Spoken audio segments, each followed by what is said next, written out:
It's you again. What is it?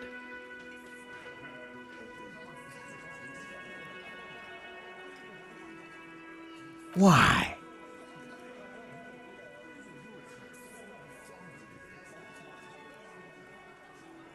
Sounds like you're making her a suspect in this. Not on my watch, you're not. Ruby's one of us. We're not gonna throw her under your moral intern steamroller. Fuck that shit. And fuck you too, moral Ruby is missing. If you hide from the police in a murder investigation, you become a suspect. You know how it works, guys. That's nothing. That's just legalese. You don't even have a sound theory. I don't want to be rude, but we're trying to get some R&R here. I think we'll keep sticking around, Titus. You'll be surprised at how quickly a theory presents itself if you keep looking. From the corner of your eye, you see a little bird fly into the bush, right behind the window, behind Titus's back. Nothing is happening. The pieces are there, but they remain unconnected. Sorry, you're not coming up with anything. Again, the pieces are there. Still nothing. Let's look at this as a learning experience.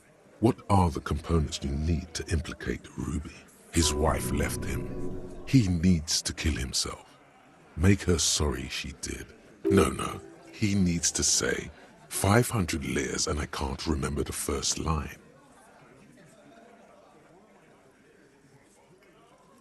Smart move. The components are access to the roof, weapon, and motive. Here is what you can do to make it easier. Come on, guys. For starters, you could find out what's behind that mystery door in the kitchen. If it's a secret route, she could have used that to get to the roof. Can't get through the door? You know what would help. Doing a thorough search of this room. Maybe something's hidden. There's a spooky building west of this. Take a flashlight with you. Search the basement. You could crack Classia's last defenses. Maybe she'll tell you something helpful. Say, 500 layers and I can't remember the first line. No, nothing good will come of it. It's that simple. Unless we have more business, we should.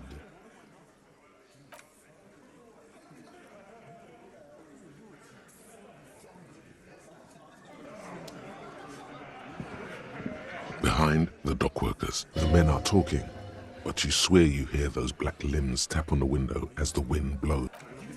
Again, you find yourself looking at, there's a little slide panel up there to let some air in. You're not so sure about that. Somehow you just know there's something out there. Yeah, your mother. It's not a very good mother joke, but the room still laughs. Something about those mother jokes just works. There's a yellow ribbon tied to one of the branches. Light yellow, faded with time. A tiny splash of color in the blackness of the thicket. Hanging from it, a bronze key. Someone hid the key in the bush and attached a yellow ribbon to make it easier to find. It's close enough to the latch up there. One can slide it open and just take it. Surely not a coincidence. Huh?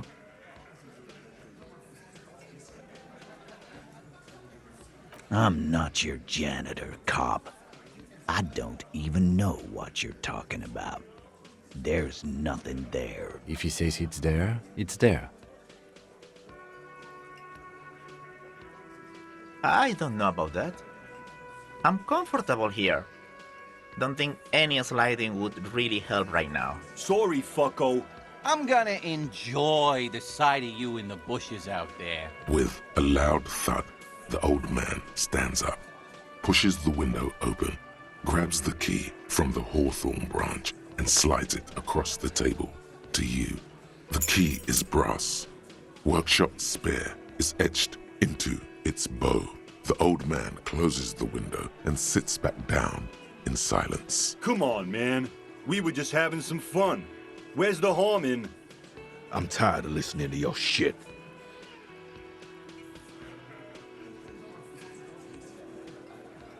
It could open the door in the kitchen. The blue door. It says workshop spare. Maybe there's a workshop there? It's worth a try.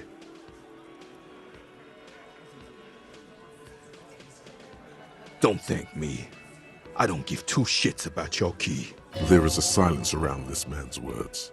Unlike Titus, they're afraid of him. That's the type of respect he commands.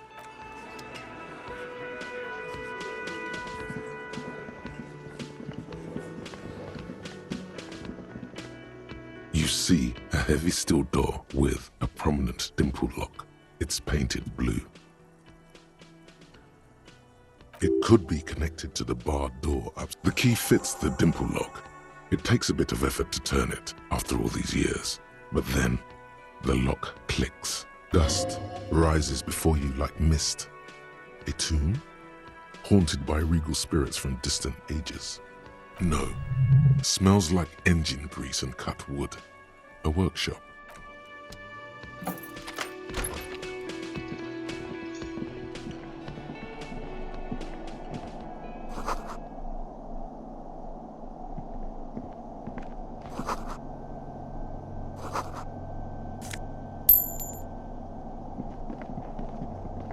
Over there, in the corner. Not just any pinball machine. This is the pinnacle of pinball. Cornelius Gordy and the Mountain Goats. It's lit. You can't wait to get your hands on it. The pinball machine. Gordy's Goats. A classic. A little. Feels like a lot. Too much to play it again. Ah, great. Cornelius Gordy and the Mountain Goats reads the golden lettering on top of the back box. There's a small column of text underneath. The machine is coin-operated. Get the game on, Fingerboy. Those flippers are ready. The theme of the game is to explore Gordy's climb through the perspective of goats and to ascend to the top of the mountain in a time of trouble. The peak of the mountain is at the top of the playfield. All the balls have small goat icons on them and represent the goats as they race up and down the mountain. Areas around the playfield represent Gordy's climb, places he was said to have camped, which the goats can discover. Get them to the summit. It takes a while to get into a rhythm, but pretty soon you're able to keep 3 goat-faced balls in play with relative ease. Go, go, Fingerboy. I feel sorry for the goats. If they only knew the kind of guy old Cornelius really was. The kind of a guy who uses the word savages a lot when recounting his travels. A masked nationalist. An avid huntsman too. He was often photographed in his dining hall, surrounded by wall-mounted hunting trophies from every continent. He also hit his wife and kids. Other people's kids too. Sometimes pets. Hateful little man. But you seem to be having fun. Your game is definitely improving. The jolly goats are flying all over the board, and although a few plummet to their deaths, you're never left with less than 3. Suddenly, a special passage leading to the summit slides open at the top of the board. This is where the balls need to go. Maneuvering a goat ball into a position for a perfect hit isn't easy. More fall to their deaths. But finally, the opportunity presents itself. One of them gets through. The words "pale rupture" light up on the speaker panel, and the machine starts filling with a thick, milky fog. Something's happening. Congratulations. This is where the game ends. It's a cheap way of getting more money out of the players. A stupid, nihilistic finale. There's so much fog, you can barely see anything. Some is actually leaking out of the machine, and one by one, your goats start slipping, disappearing into the milky nothingness. Lucky goats. The fog looks soft and inviting. This can be navigated. The balls leave almost imperceptible disruptions in the fog. Use them to calculate where they hit next. The amount of focus it takes to predict when a ball goat is in striking range is staggering, but it can be done. Focus. You're down to your last goat, going mostly by sound. Eyes are useless at this point, but that goat is something special. 5 times you snatch him back from the jaws of death. How, if you can't even see it? The last goat plummets into the fog with almost suicidal glee. It killed itself to spite you. There goes nothing, finger boy.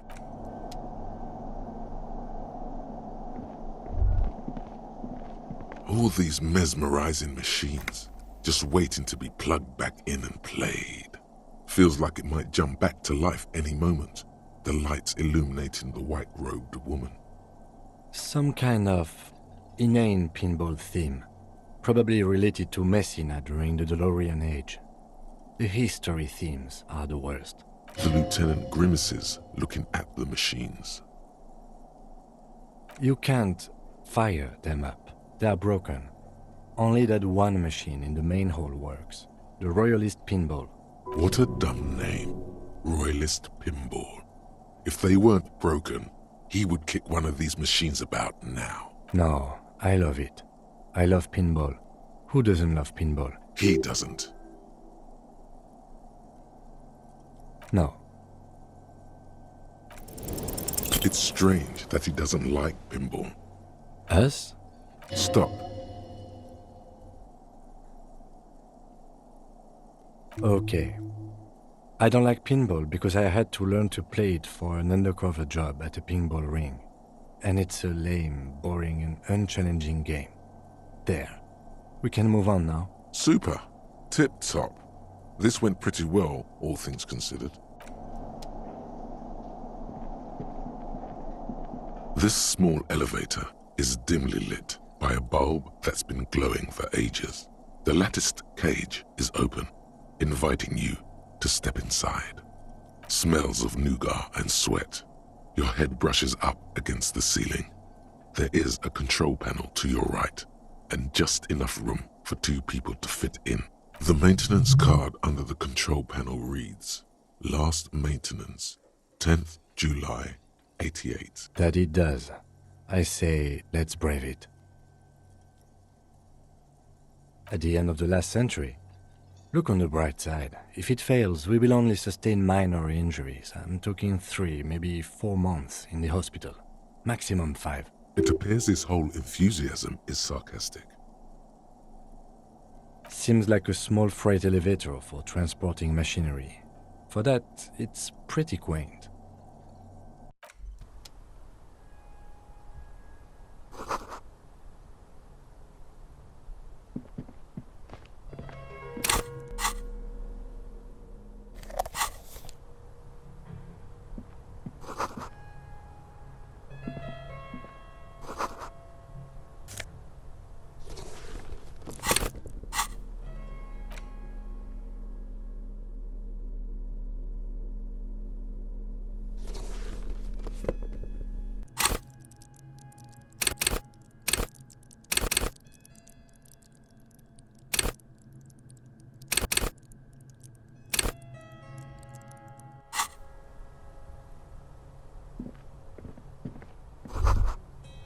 So this is where they brought 40 pinball machines to fix them up, a long time ago.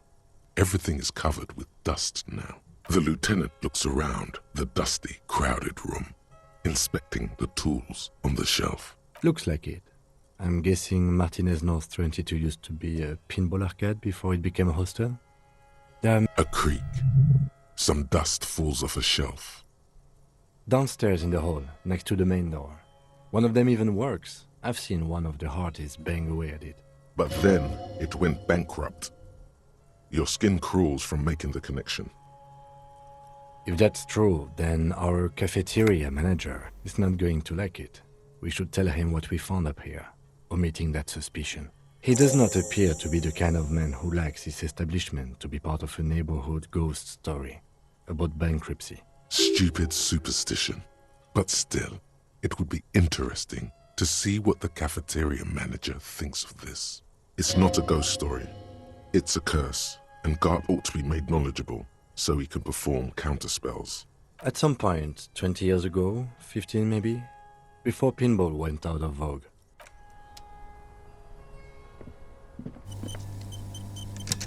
You clearly see footprints in the downy carpet of dust covering the workshop floor. Jackpot. These, unlike everything else here, are new. Large prints, most likely made by Boots. The size is hard to determine. Sole could be bigger than Vamp. The soles have left the pattern, uniform, horizontal lines. The size looks about the same, actually. They're not the same shoe, but they could be the same person. I wouldn't rule out Ruby coming here yet. This isn't an argument against her. People change shoes, you know? But it's not an argument for her either. No, these little horizontal lines are different. They look custom-made to me. Or some kind of foreign print. Hard to say. Still a boot, though. Everything around you is quiet. The prints crisscross the workshop floor. 3 weeks maximum, from the dust coverage. It could easily have been 1 week, too. You know, officer. This is good. He likes it. There's a little smile there, in the dark of the workshop. The Blue Door was a mega investigation after all. It has now converged with our main investigation, which I would say is quite large. It means someone snuck through what seems like a secret route, leading to the roof. The roof from where you can shoot our victim.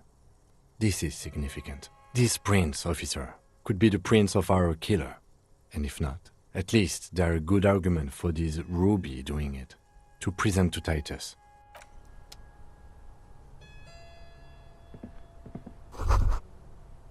You can almost see the shape of a man and a woman, writhing inside, bathed in drug sweat and dirty linens.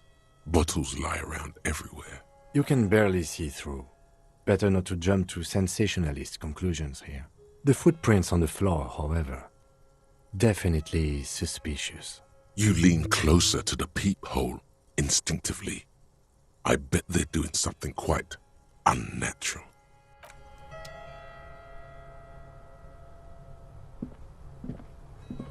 This is the inside of the barred door you've seen before.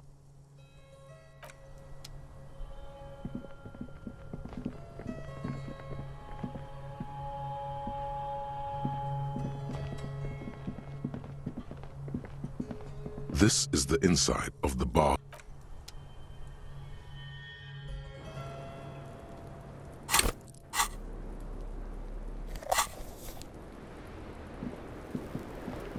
Hello, officer. What brings you up here again? Lies. Yes, we demand she be punished for deceiving us. We demand she slowly light.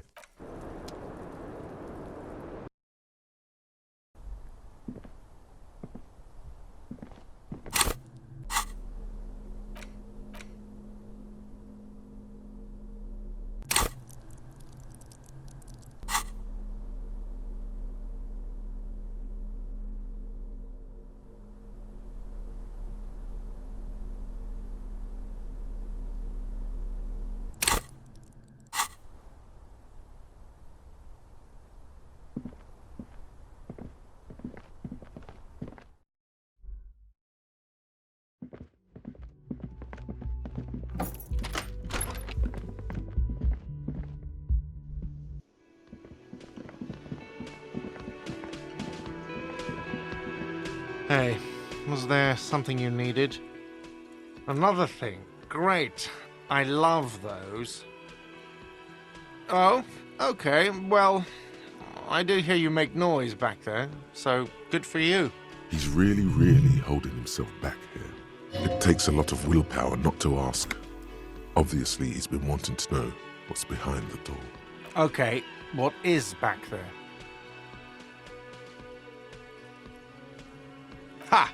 I knew it. I've always wondered where those machines by the door came from. And they told me there was some kind of pinball thing here too. I knew it. Were there any back there?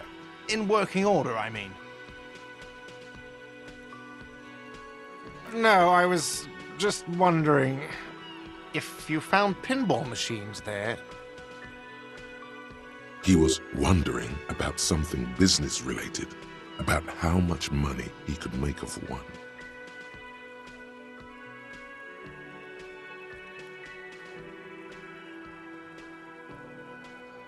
No, but we could diversify the entertainment options, seeing as you've opened the door back there. Well, the machine we have in the corner now is broken. It wouldn't hurt to get a little life in here. Other than the hellish karaoke machine. That one's always causing trouble.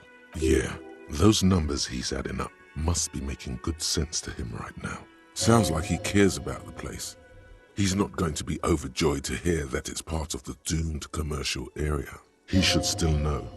You have to be forewarned about these things. What? Why would you say that? We're at a completely different address from that whole thing.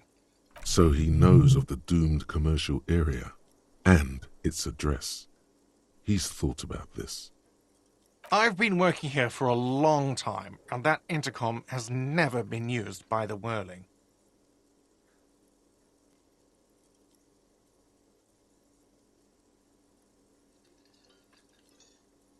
Does this look like part of a doomed commercial area? This pre-revolutionary tilework? These high ceilings?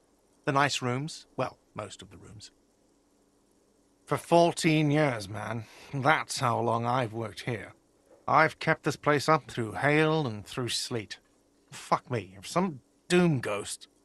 He's done a fine job too. Though he's spoken of the place dismissively before, the hostel is actually very important to him. Yeah, it's slowly growing on me again. It's beautiful in its own way, especially for this neighborhood. I've been trying to keep it that way, even if it is part of the damn doomed commercial area.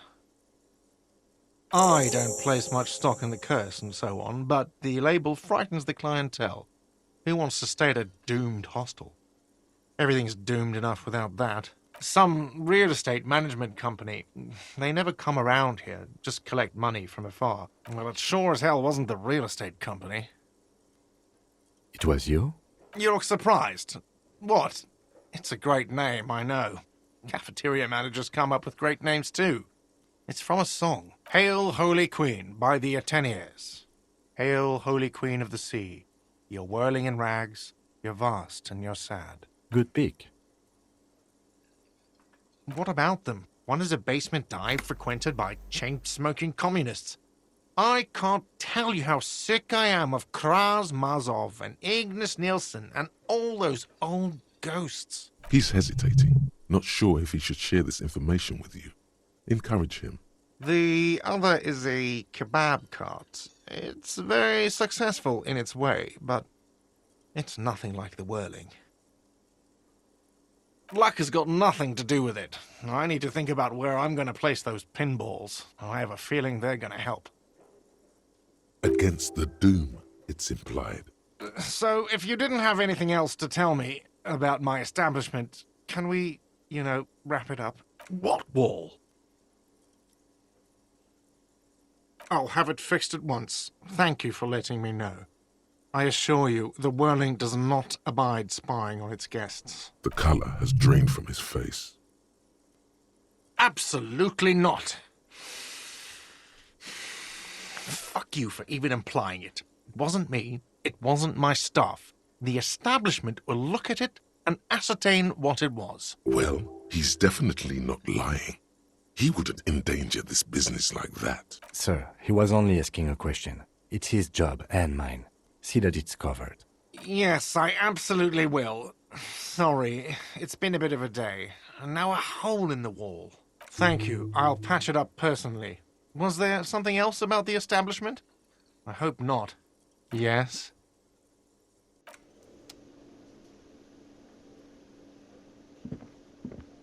Oh, hello, dear. To hell with it. Let's have more cryptids. Of course, officers. Is there a particular cryptid you two are interested in learning about? Hey, you promised you'd only ask about one cryptid. The lieutenant pauses, thoughtfully. Something in him breaks. Fuck it. Let's have more cryptids. Well, the smallest cryptid is the Cryobacter catlensis, a unicellular bacterium. It was discovered in one of the northernmost points of Katla on the Boreal Plateau by renowned geologist Caitlin Mijanou some 70 years ago. The bacterial colony Mijanou found had remained alive while frozen in ice for longer than anyone could reliably estimate. Certainly from before recorded history, Mijanou disappeared shortly after injecting herself with the bacteria she had brought back to study, no doubt in hopes of prolonging her own life. Yes, and she's quite mad too. After she treated herself with the bacteria, she stopped aging, but also became increasingly eccentric and irascible, so that even her oldest friends were forced to pull away. We can assume that she has been living somewhere in the wilderness for decades now, all alone except for the Cryobacter catlensis coursing through her bloodstream. The gnome of Jeroma. Oh, it is. None of his victims survived. Grieving relatives never even found their bodies because the gnome's venom dissolved organic tissue. It was reportedly a small creature with webbed fingers and a protruding forehead and a gangly little thing. Quite scary to look at. A couple of campers found it when it was already dying. They heard an odd wailing in the woods and followed the sound. They were scared and wrapped it in tarpaulin to suffocate it. It still took the gnome of Jeroma an entire day to die. If the body of the creature was found, why aren't there detailed illustrations of it in science textbooks, confirming the existence of this very little species? Alas, the first scientist who got his hands on the creature's corpse put it in a jar of formaldehyde, thinking that would detoxify the gnome's venom. Instead, all the venom leaked out of the creature's teeth and into the surrounding liquid, dissolving the creature itself. A poetic end, perhaps, but a real loss for science. Alas, always alas, and then it was gone. Isn't that overly convenient? Sure, a perfectly good explanation. It dissolved in its own venom. Go on then. Ask about more gnomes or whatever. What an interesting question. And the answer is yes, there are. Of course. All fairy tales have someone or something invisible in them. It's the Col de Mamadakwa. Its name means thin whisper of sound, and that's precisely what it is.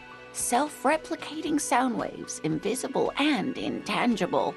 The Col de Mama is very afraid of us, which makes it incredibly difficult to track. Col de Mamadakwa can also be translated as a whisper light and low. Yes, that's another translation. They're both quite lovely, aren't they? Although the low part is a little ironic. The Col de Mamadakwa makes, or rather is, such a high-pitched sound that other animals, including humans, can't hear it. It could be everywhere all of the time, and we wouldn't know. Fine, I'll bite. How can an animal be a sound? Many scientists have asked the same question. Some have claimed that it isn't itself a sound, but a tiny corpuscle that emits sound waves. But there's no evidence to support this theory. That is a sad story. A group of university students assisting with the fieldwork in their enthusiasm for the project, and no doubt because they were preoccupied with impressing their professors, nearly drove it to extinction. They tried to communicate with it and had no other means but sound. So they started sending out sound waves at frequencies they thought might match the Mamadakwas. And what happens when a sound wave meets another sound wave of the same frequency, dear? Psst. They cancel each other out. Exactly. And these tests were performed so recklessly that when they happened upon the right frequency, well, they wiped out most of the population. Great regret washes over her, a wending cloth. After that, the corpuscle appears to have migrated elsewhere. There have been recordings of anomalies similar to those spotted in Ea, but they've been few and far between. It's impossible to confirm the presence of any stable Koltamamadakwa population anywhere. Of course. A common thread in these. Disappearance and unfalsifiability. I like the story, though, ma'am. I'm glad you did, dear. It could be. As I said, it could be everywhere. And we wouldn't know any better. It could be ringing all the days of our lives and nights. Plenty. It's the evidence that led to its discovery. In the 20s, a group of Areopagite ornithologists, that is, scientists who study birds, were trying out a new recording technology for capturing sounds outside the range of human hearing. When playing back recordings they had made in the foothills of the Ea mountain range, they noticed certain anomalies, patterns that seemed random at first, but on closer examination were consistent with the waveforms of songbirds. The scientists soon discovered they could track and even predict what appeared to be feeding, mating, and migration patterns based on sound waves in a strictly delimited range of ultrasonic frequencies, even higher than those of the highest-pitched bat calls. They realized that they had discovered a new species and called it the Koltamamadakwa, after the Paracanassian name for the voice of God, which is said to be very silent. They grew quite obsessed with these little birds. Even though they couldn't see them, they could distinguish among individual birds and even began to name some of them. Sequester, Time, Joscan. Those are but some of the Mamadakwa they followed individually. What about what? Of course, dear.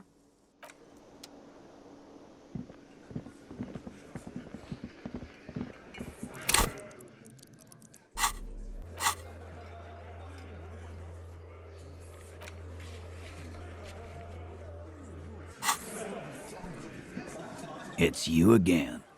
What is it?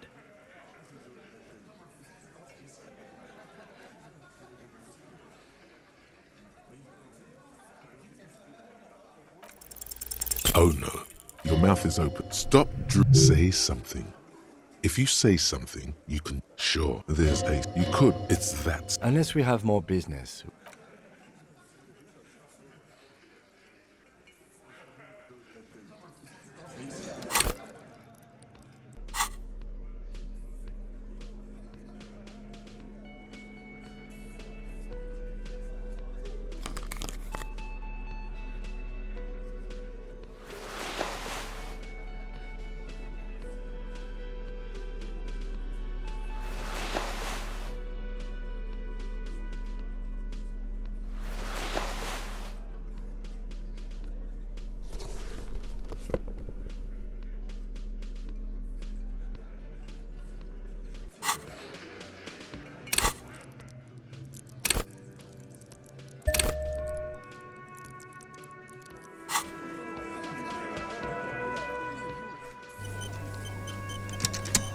It's you again. What is it?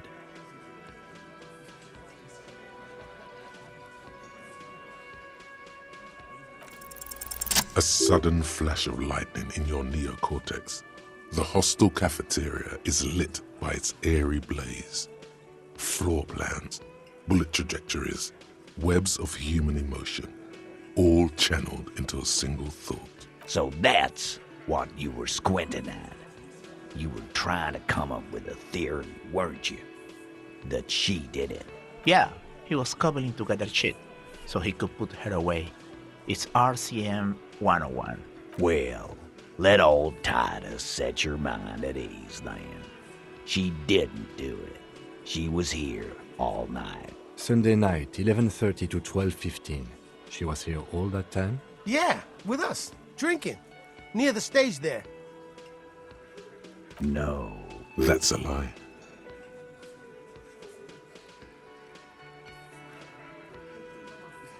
All right. She took a fucking leak, okay?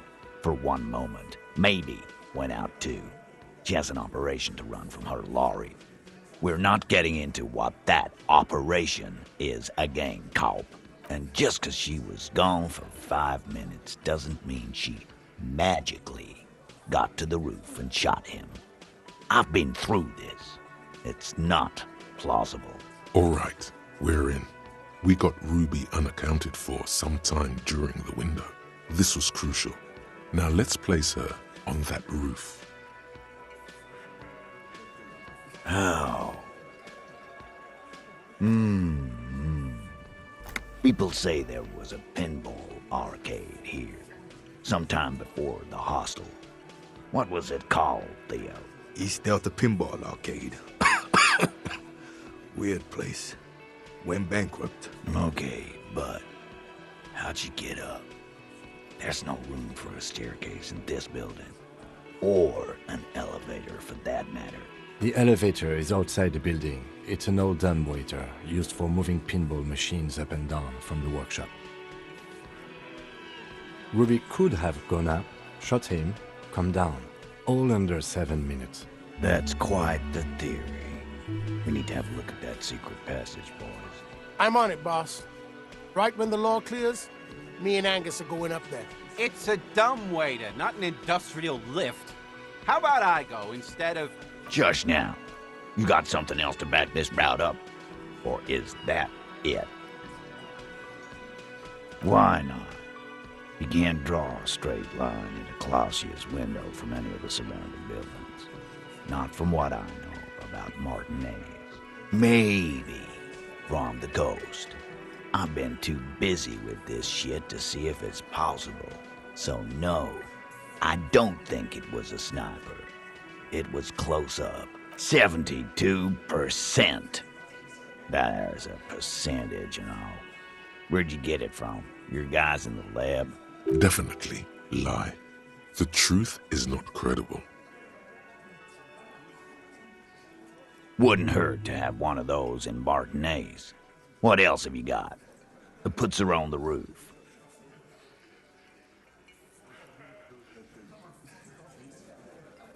Right. What the fuck does that got to do with Ruby? Wow, man, can we? I mean... That'd be awesome. I beat that royalist machine 20 times now. All right. We can get the barman to bring them down. What else? I've seen the winch. I'm not blind. You saying it's part of the elevator she used to get up there? That's one mystery down then. An architectural mystery. Doesn't much concern Ruby, does it? Footprints. Recent. The tracks were recent, but not worn down in the right foot like Ruby's. It's best to omit this pesky little polemic for now. Too confusing.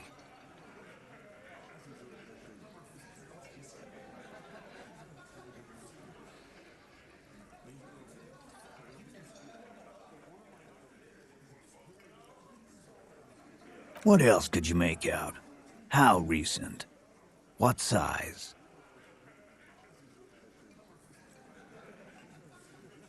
Horizontal? I see they taught you well in your RCM school. My old man, a hunter, and a half-blind one at it, could have said that. Horizontal lines. Good news is, I'm still listening. He knows they had to be recent for those lines to still read. This wasn't a failure.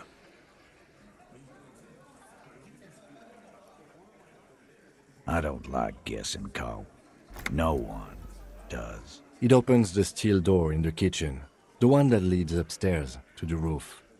This key was right here, with you, all the time. Quit jumping to conclusions, Theo. You took that key. Did it look like it was recently put there? No, the ribbon was old, faded.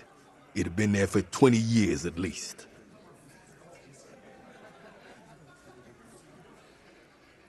Why? This doesn't make sense. It's damn interesting, but it doesn't fit well, and you know it. It doesn't fit well, but it fits. Andy knows it. Firmly doesn't go well with could've. There's a route to the roof. Me and the boys need to check it out. That's what we established. But a route does not put that bullet in his head. A gun does that, and Ruby doesn't carry one. Phase 2. Murder weapon. Get a gun in her hand. If not that, then at least a shadow of a doubt. In the shape of a gun. So it had to come from a breech-loading rifle. Military grade. Not even you militia monkeys have those. This goes against your short-range theory. If the murder weapon was military grade, how did Ruby get it? Cobb. That's exactly what it means. That wasn't strong.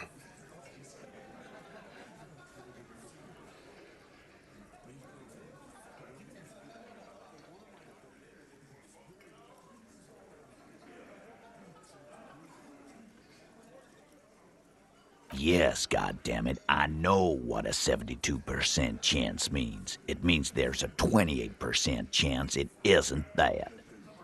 And 28% is no small chance either. Just making sure we are on the same page. It doesn't all fit. We are just sharing info, candidly. God damn, that's just about your favorite topic, isn't it? Every fucking 5 seconds.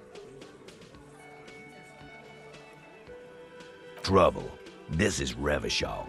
Even the roid heads in the gym had a carbine. No one has trouble getting a gun. I still never saw her carry one. He must be referencing some past case of theirs. He's angry because he knows you're right. What he's saying only confirms your theory. All right, Cole. Keep talking. I'll tell you when I've had enough. T, we're not seriously considering it, are we? Ruby wouldn't do this. Why would she do something like this? Phase 3. Motive. The last component.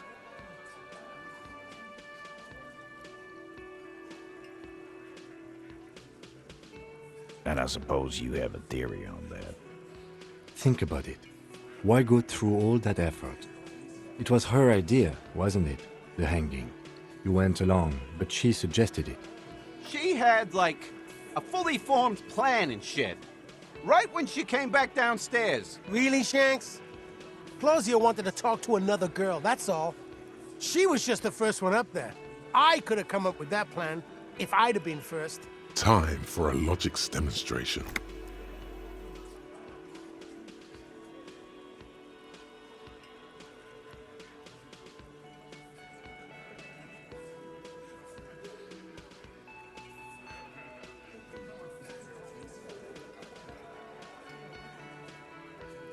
He scoffs. Think.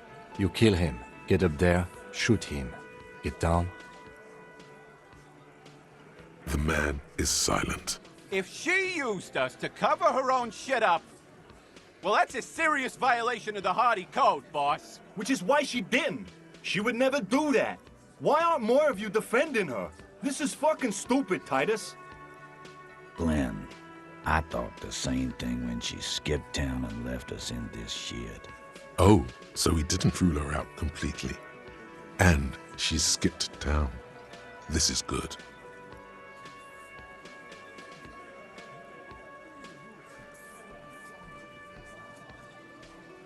Silence. He looks around the room. The old man in the corner nods. This is the only option he cares for. Yeah, I see it. There's one more thing I've been wondering about. Ever since you asked me where she is. Add it to your list of suspicions, if you want. I don't know where she went. She just got up and left. Got real scared, too. Wouldn't tell me where. However hard I asked. Want to know why? She was afraid I would tell you. Maybe she was right. By now, I probably would. She knew there's evidence on her, and she knew we'd find it. This is typical suspect behavior. Why fleeing is always incriminatory. Perhaps. Ask her if you find her. It won't be easy, though. She made sure of that. Friday afternoon, when you first arrived, I got word the RCM was in town. Then she came in to see me. Told me she was leaving. That's when we had our little conversation. I told you. You. No, you. As in the cop with the sideburns and the disco clothes. And a hole in his heart. That first. How can I forget? You and I are going to dance in the moonlight under 1 billion stars. You know, when I first saw you limping here, I thought she was paranoid or sniffing her own supply. But now I'm not so sure. She said you have a funny taste in clothes and that you won't stop until you have something on her. She said she's heard of you from Jamrock, that you're a human can opener, that you play suspects against each other, open them up like cans. And then when they're all empty, just move onto the next can. Don't look back unless there was something you missed. Fucking hell. Titus, did he just... Open Angus up like a can? Yes, he did. Now, we can whine about it, whack him, or we can go on with our lives. I'm having a go on with our lives kind of day, Al. How about you? It's not an actual question. Silence. He nods.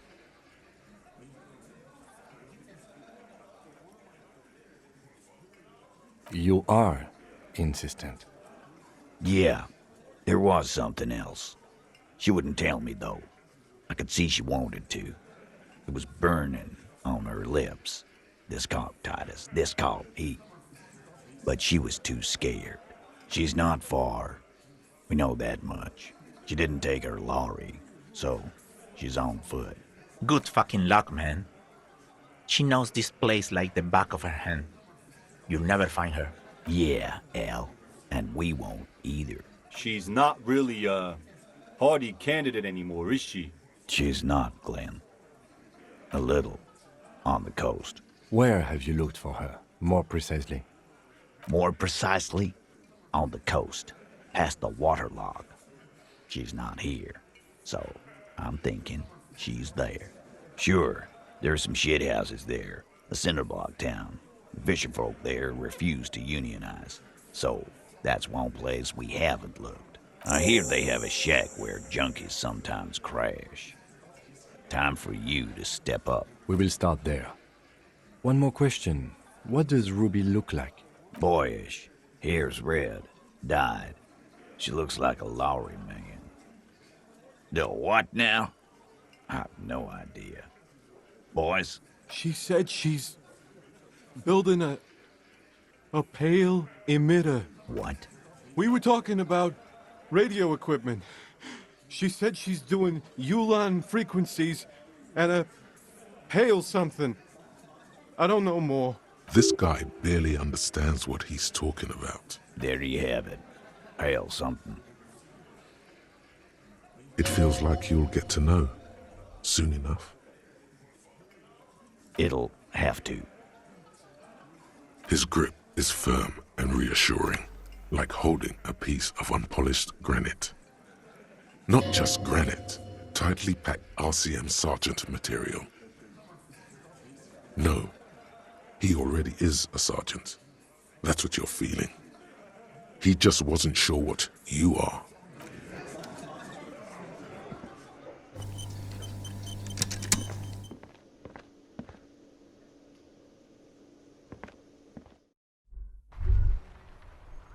You think you have a pretty hot suspect right now, don't you?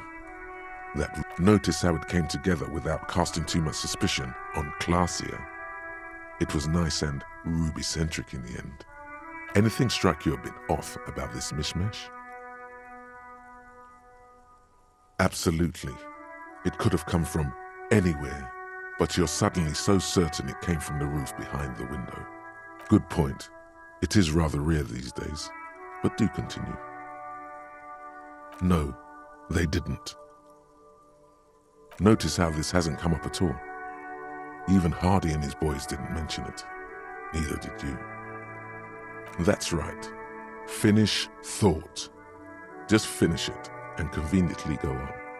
She's watching you leave right now, you know that. Free as a bird on that roof, lighting up a cigarette and thinking, am I glad Ruby's in this shit and not me? Don't listen to this guy. The theory was solid. He's just jealous. Move on. It's no use harassing her further. Was that? Could it be? The Koldamama Dakwa? No. It's probably just your imagination ringing in your ear. There seems to be an extremely high-pitched ring. Ultrasonic. Lena said it was very high-pitched, right? It's like something tickles your ear. Lena also said that it couldn't be heard by any other animal, including humans. What you're hearing must just be a regular bird. There it is again. You're about to rediscover a long-lost species. Yeah, but how are you going to catch it? It must be very close. Maybe, just maybe, it will come toward you. Keep still. It might perch on your shoulder. No, I don't hear the Koldomama Dakwa, and neither do you. Of course he doesn't. He's deaf.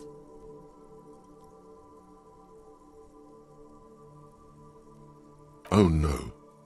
The sound. It's moving away. Somewhere over there. Go after it. No. Too late. It's gone. There is no ringing anymore. Just the sound of the streets. So it does. It's gone. All that's left for you is the Disco